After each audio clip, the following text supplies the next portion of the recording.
The German playwright Bertolt Brecht warns us against needing heroes in our lives. Shakespeare's tragic heroes turn out to be more like us than we can bear. Macbeth is a case in point. An accomplished officer has just won a war on behalf of his king. 3 witches stop him on the way home. They tell him he will be king. From then on, his life is changed forever. Incapable of ignoring his ambition and spurred by his wife, Macbeth invites the king to his castle, only to murder him in the night. His fate is sealed. He becomes king, but eaten by guilt. He and Lady Macbeth descend into madness, taking the whole of Scotland with them. After another civil war, the death of his best friend's children, and of his wife, the collapse of his world is complete. Like Hitler in his Berlin bunker, Macbeth tries to resist against an inevitable ending. Scotland's greatest hero is decapitated, his fate finally fulfilled.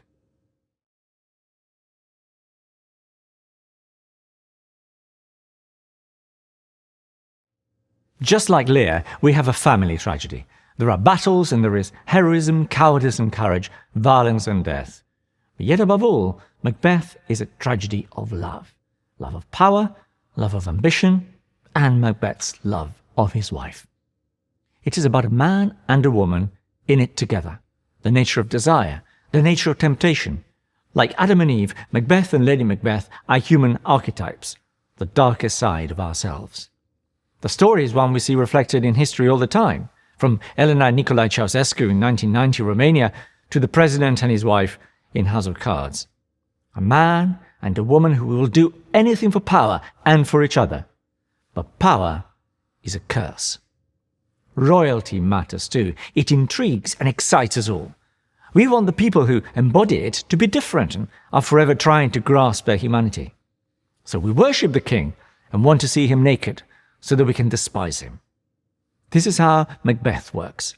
Kingship, for him, is just a sandwich board.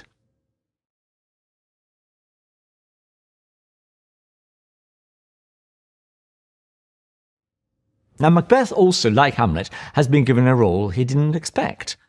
But he embraces the part and never gives up till the curtain descends.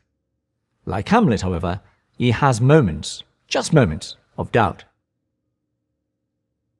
As he's about to kill the king, he shares that doubt with us. If it were done when 'tis done, then 'twere well, it were done quickly. If the assassination could trammel up the consequence and catch with this a seized success, that but this blow might be the be-all and the end-all here.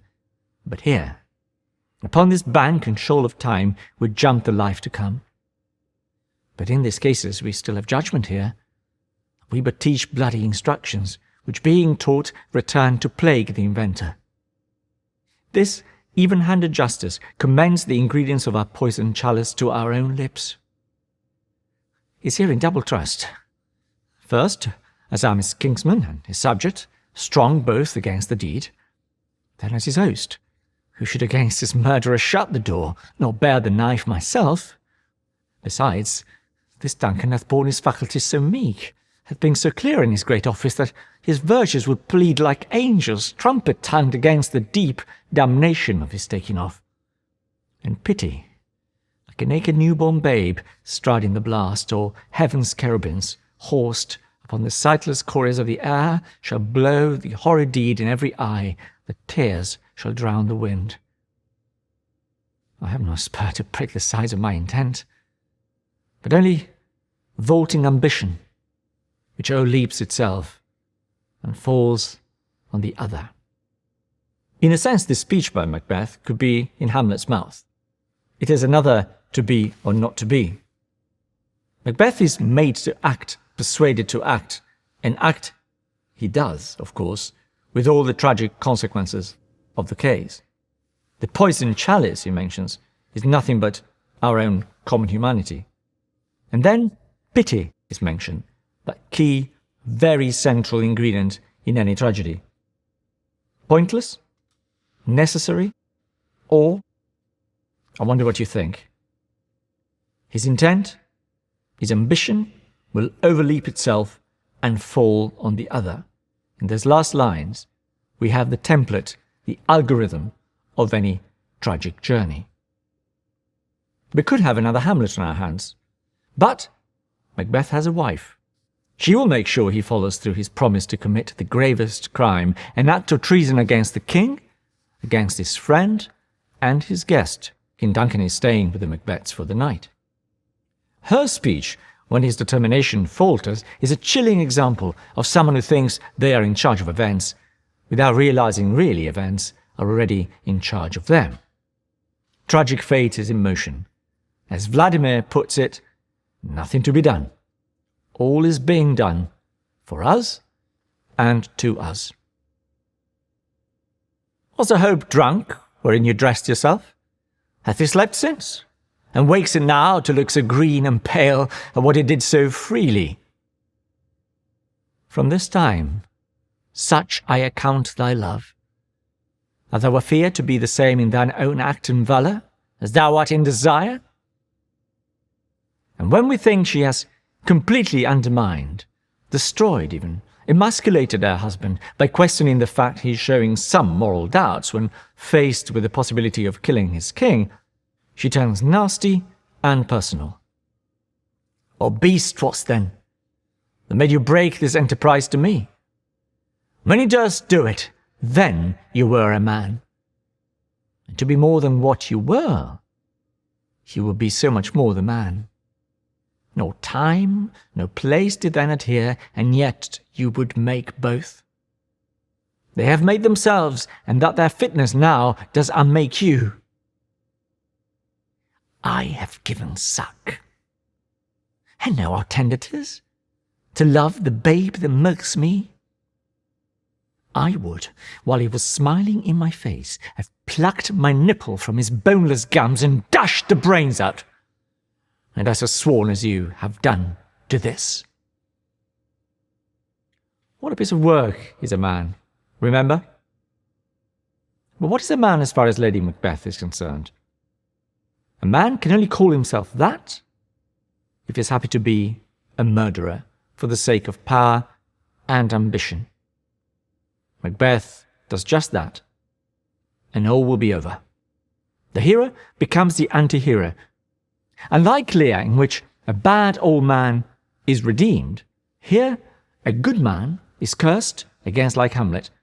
We learn through him. Tragedy does its job. It is that unforgiving mirror once again. But this is the most nihilistic of all of Shakespeare's tragedies, in my view. There is redemption in Lear and a sense of acceptance in Hamlet. But I don't think there's any meaning in Macbeth. The play, the plot, the actor, all pointless. After discovering the love of his life is dead, Macbeth tells us as much. She should have died hereafter. There would have been a time for such a word. Tomorrow, and tomorrow, and tomorrow creeps in this petty pace from day to day, to the last syllable of recorded time. And all our yesterdays have lighted fools the way to dusty death. Out, out, brief candle. Life's but a walking shadow. Poor player that struts and frets his hour upon the stage and then is heard no more. It is a tale told by an idiot, full of sound and fury, signifying nothing. That word, remember? Nothing. Again. But these are the words of a man who has lost his love, and we must never forget that. What is it then? Is Macbeth a postmodern nihilistic play which offers no hope, no solution, no answers? An important moral lesson against the dangers of ambition, or a cautionary tale about the dangers of toxic femininity, toxic masculinity, and male weakness? Or, when reading a play, you should always ask yourselves, what happens 5 minutes after the end? Is the world a better or worse place than it was at the beginning of the story? You see, We have to believe these characters could live beyond the fictional confines of their plots. In the case of Macbeth, a new king is crowned, but evil is still abroad at the end of this tragedy. Fairy tales are good for children, we are told, because they do not try to tell them evil doesn't exist. In fact, they're useful to expose them to the very idea of evil. But they also show how evil can be defeated. Well, not here. Nothing is resolved. The witches are still at large, or rather, inside us. They are our own inner demons and cannot be beaten, but only shown through the unforgiving lens of theatre, which is why Macbeth ends his speech with a mention of an actor strutting and fretting his hour upon the stage, although it signifies nothing.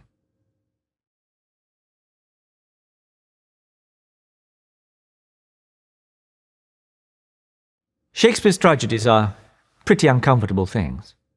They're reminders of our demons, but show our good angels too. They mercilessly highlight our self-destructive instincts, but also show goodness exists. They are warped fairy tales which do not promise happy endings, yet hope is there too. Hamlet's advice is to let life happen, to let be, but he refuses to act, and that cannot be good.